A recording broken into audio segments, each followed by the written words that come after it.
السلام علیکم۔ قرآن کریم میں سورۃ النبا کی تیسری آیت ہے، الذی ہم فیہ مختلفون، یعنی وہ بات جس میں یہ لوگ اختلاف کر رہے ہیں۔ تو یہ اختلاف یہ انسانی تجربے کا ایک آپ کہہ لیں حصہ ہے۔ آج ہم اسی موضوع پر یعنی اختلاف پر سلسلہ عظیمیہ کی تعلیمات کی روشنی میں کچھ بات کریں گے۔ خاص طور پر ان کا ایک اہم اصول ہے، اختلاف سے گریز کیوں ضروری ہے، اس پہلو کو دیکھیں گے۔ جی بالکل۔ سلسلہ عظیمیہ کے جو قواعد و ضوابط ہیں ان میں نقطہ نمبر 4 وہ اسی بات پر زور دیتا ہے کہ سلسلہ میں رہ کر آپس میں اختلاف سے گریز کریں۔ تو آج ہم یہ سمجھنے کی کوشش کریں گے کہ کیا ہر مختلف رائے ہی وہ اختلاف ہے جس سے بچنے کو کہا گیا ہے، اور اگر نہیں تو پھر اس سے بچنے کا آپ کہہ لیں اصل راستہ کیا ہے، خاص طور پر جب مقصد ایک ہو۔ یہ بڑا اہم سوال اٹھایا آپ نے، کیونکہ بظاہر تو دیکھیں ہر انسان کی سوچ، اس کا زاویہ نظر، اس کی سمجھ، تجربہ سب الگ الگ ہوتا ہے نا؟ تو کیا یہ جو فطری فرق ہے یہی وہ اختلاف ہے جس سے گریز کا حکم ہے؟ نہیں نہیں، ایسا نہیں ہے۔ رائے کا فرق یا جسے ہم اختلاف رائے کہتے ہیں وہ تو ایک قدرتی چیز ہے، بالکل جیسے آپ نے فرمایا ہر ایک کا زاویہ نگاہ مختلف ہے۔ اصل جو بات ہے نا وہ نیت اور مقصد کی ہے۔ ہمارے ذرائع میں ایک بڑی اچھی مثال دی گئی ہے اس کی، اچھا، وہ کیا مثال ہے؟ کہ جیسے تین لوگ ہیں، وہ ایک ہال سجا رہے ہیں۔ اب ایک کہتا ہے جی پھول یہاں اچھے لگیں گے، دوسرا کہتا ہے نہیں وہاں بہتر ہے، تیسرا شاید کوئی اور مشورہ دیں۔ انداز تو مختلف ہیں سب کے، ٹھیک، مگر مقصد کیا ہے؟ مقصد تو ایک ہی ہے نا کہ ہال خوبصورت لگے۔ صحیح۔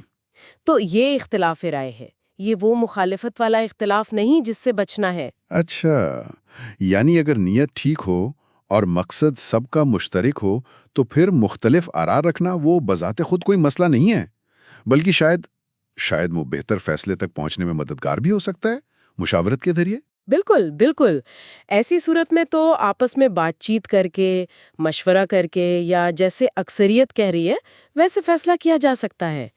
اس میں کوئی رنجش، کوئی گروہ بندی نہیں ہونی چاہیے۔ مسئلہ تو تب شروع ہوتا ہے اصل میں جب ہم اس رائے کے فرق کو ذاتی مخالفت سمجھ لیتے ہیں یا انا کا مسئلہ بنا لیتے ہیں۔ یہ بات تو سمجھ آتی ہے۔ اچھا، تو اب اگر ہم سلسلہ عظیمیہ کے حوالے سے دیکھیں، جہاں روحانی تعلیمات ہیں، حقائق کا ذکر آتا ہے، وہاں یہ چیز کیسے لاگو ہوتی ہے؟ مثال کے طور پر جیسے جب مرشد کریم، جیسا کہ سب جانتے ہیں جو سلسلہ سے وابستہ ہیں، وہ کوئی روحانی حقیقت بیان فرماتے ہیں تو کیا ہوتا ہے؟ دیکھیے حقیقت جو ہے نا وہ اپنی اصل میں ایک ہی ہوتی ہے، وہ نہیں بدلتی۔ لیکن جب کوئی حقیقت بیان کی جاتی ہے تو ہر سننے والا وہ اسے اپنی ذہنی استعداد کے مطابق سمجھتا ہے، اپنے فہم، اپنے تجربے کی روشنی میں۔ کوئی شاید اسے بالکل سطحی طور پر سمجھے، کوئی اس کی گہرائی میں اتر جائے۔ پھر جب وہی لوگ آگے کسی سے بات کرتے ہیں تو وہ اپنی اسی سمجھ کے مطابق کرتے ہیں۔ تو یہاں بھی ایک طرح کا فرق فہم تو موجود رہتا ہے۔ اچھا، تو پھر وہ اصل اختلاف مطلب جس سے منع کیا گیا ہے وہ کہاں سے ہوتا ہے، اگر سب ایک ہی حقیقت کو اپنی اپنی سمجھ سے بیان کر رہے ہیں؟ اصل اختلاف تب پیدا ہوتا ہے جب کوئی ایک شخص وہ دوسرے کے بیان کو یا اس کی سمجھ کو صرف اس بنیاد پر غلط کہہ دے کہ وہ میری سمجھ سے مختلف ہے۔ وہ یہ نہیں دیکھتا کہ بھئی ہو سکتا ہے دوسرا شخص اپنی ذہنی سطح کے حساب سے بالکل ٹھیک کہہ رہا ہو، بھلے وہ پوری حقیقت نہ ہو لیکن اس کے دائرے میں وہ درست ہو۔ تو اصل خرابی کہاں ہے؟ حقیقت کو نہ پہچاننا اور دوسرے کی سمجھ کو تکبر کی وجہ سے یا لا علمی میں رد کر دینا۔ یہ رویہ پھر تقسیم پیدا کرتا ہے۔ مجھے یہاں پر مرشد کریم کا وہ قول یاد آ رہا ہے جو ہمارے ذرائع میں بھی بیان ہوا ہے کہ حقیقت ایک ہی ہوتی ہے۔ جب آپ حقیقت آشنا ہو جاتے ہیں تو اختلاف کی گنجائش ہی ختم ہو جاتی ہے۔ اس کی روشنی میں تو راستہ بالکل صاف نظر آتا ہے۔ جی ہاں بالکل، کیونکہ جیسا فرمایا گیا ایک چیز ایک ہی کہلائے گی، میں بھی اسے ایک کہوں گا، آپ بھی۔ اگر کوئی اس سے ہٹ کر کوئی دوسرا دعویٰ کرے تو ظاہر ہے وہ حقیقت کے خلاف ہوگا۔ تو اس لیے اختلاف سے بچنے کا جو حتمی طریقہ ہے وہ صرف برداشت کر لینا نہیں ہے، بلکہ حقیقت شناس بننا ہے، سچائی کو جاننا، اس کی تلاش کرنا ہے۔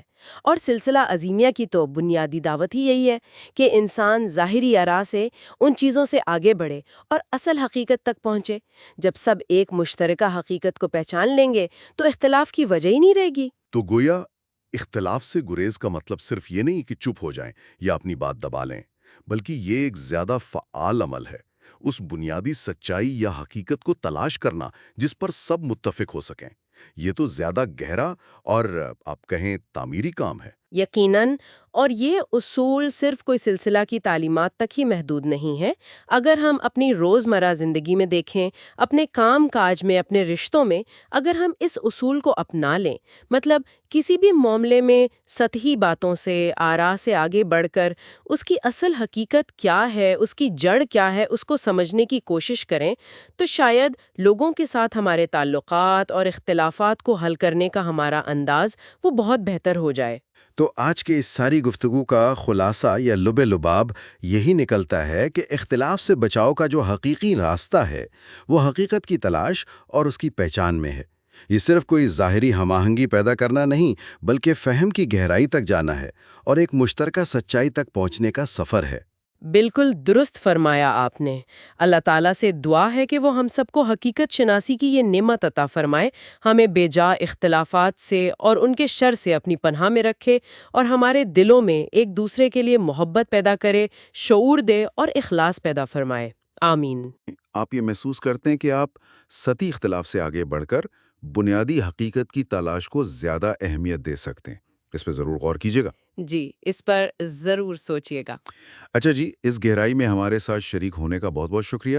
آپ کے جو بھی تاثرات ہوں، جو خیالات ہوں، وہ نیچے کامنٹس میں ضرور لکھیے گا، اور اگر آپ کو یہ گفتگو پسند آئی تو اس چینل کو سبسکرائب بھی کر لیجئے۔ بہت شکریہ۔ اگلی نشست تک کے لیے اجازت دیجیے۔ خدا حافظ۔ خدا حافظ۔